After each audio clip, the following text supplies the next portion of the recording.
Ms. Karapetyan, please. Thank you, Ambassador Hassani, for the word.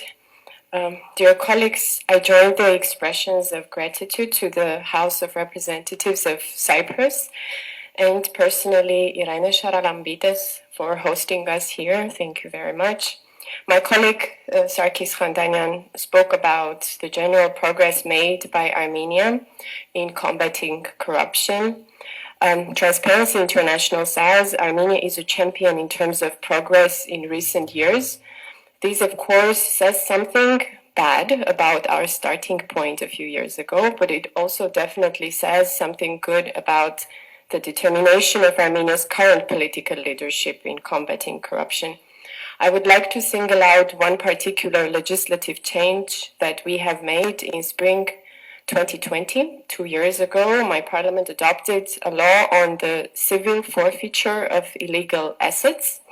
And currently, there are about 300 studies, cases under study, under investigation. And out of these 300, about a dozen have entered the court. Cumulatively, these dozen cases amount to 125 million euros worth of potentially illegal assets.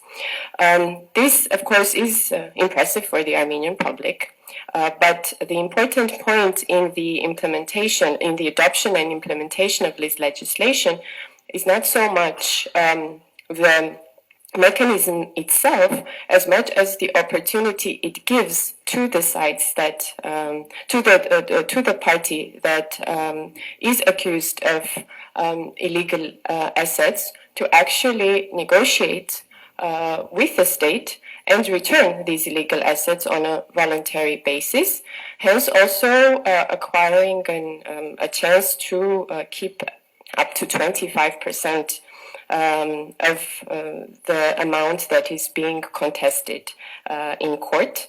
In general, this legislation is not a criminal legislation, but a civil proceeding which contributes to this process speeding up, because it is not a conviction, a sentence that people face, but a civil proceeding.